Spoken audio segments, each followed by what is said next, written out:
Firman dan Miseni selaku dosen teori komunikasi di Universitas Bunda Mulia. Kami akan membahas salah satu teori komunikasi yaitu teori sikap dalam bentuk video. Ayo kita simak video berikut ini.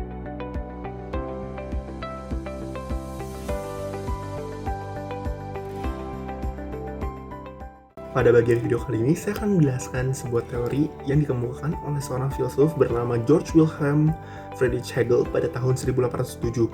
Dia mengemukakan sebuah teori sikap atau standpoint yang didasari oleh sebuah relasi antara seorang tuan dan seorang budak.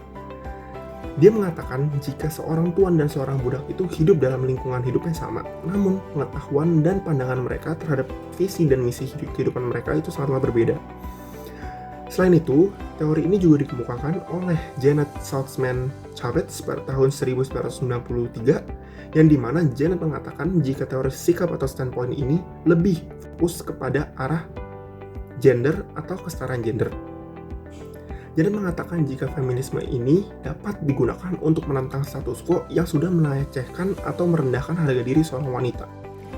Nah, setelah kalian mendengar pembahasan mengenai sejarah teori sikap, sekarang saya akan membahas mengenai asumsi-asumsi apa saja sih yang ada di dalam teori sikap. Ada 5 asumsi khusus mengenai kehidupan sosial menurut Nancy Hartsock. Yang pertama, kehidupan material atau posisi kelas menyusun dan membatasi pemahaman akan hubungan sosial. Yang kedua, kehidupan material distrukturkan dalam 2 cara yang berlawanan untuk 2 kelompok yang berbeda. Yang ketiga, visi dari kelompok yang berkuasa menyusun hubungan material di mana semua kelompok dipaksa untuk berpartisipasi. Yang keempat, visi yang ada pada kelompok yang tertindas merepresentasikan pergulatan dan prestasi.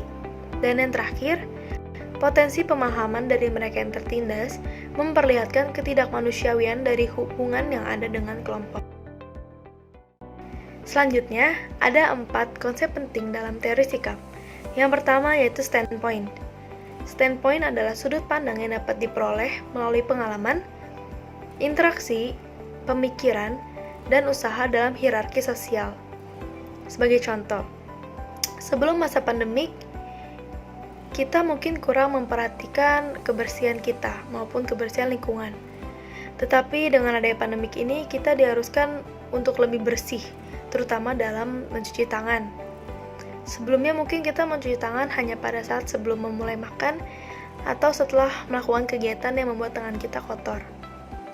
Selain itu, dengan adanya pandemik ini menjadikan kita jadi orang yang lebih disiplin dalam budaya mengantri.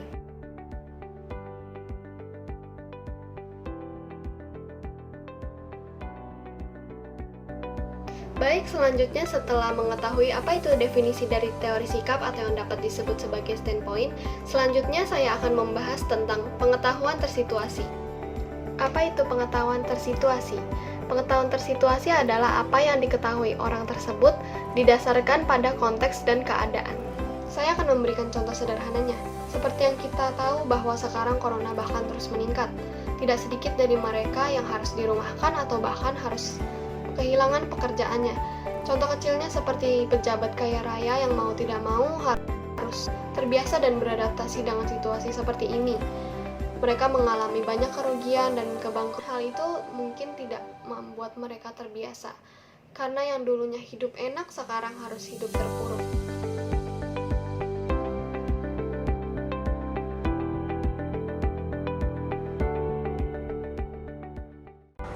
Yang ketiga, pembagian pekerjaan berdasarkan jenis kelamin.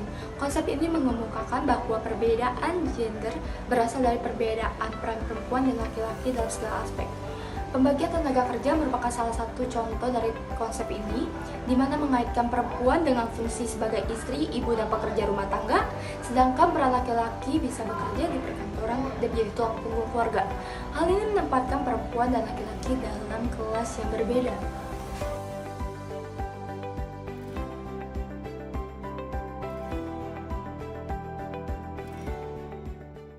Saya akan menjelaskan konsep keempat, yaitu hubungan dengan komunikasi. Maksudnya adalah komunikasi dapat mengubah pandangan seseorang. Jadi misalnya sebelumnya dia belum pernah didengar orang, jadi bisa lebih dengar dengan orang lain karena dia memiliki komunikasi yang baik.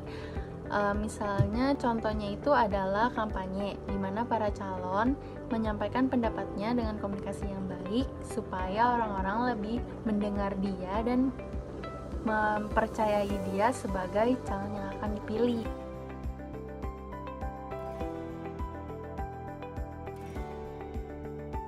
Nah, itu dia pembahasan mengenai teori sikap dari kelompok kami. Semoga dapat menambah pengetahuan kalian, dan mohon maaf apabila adanya kesalahan atau kekurangan dalam penyampaian materi. Thank you for watching and don't forget to like this video. Goodbye!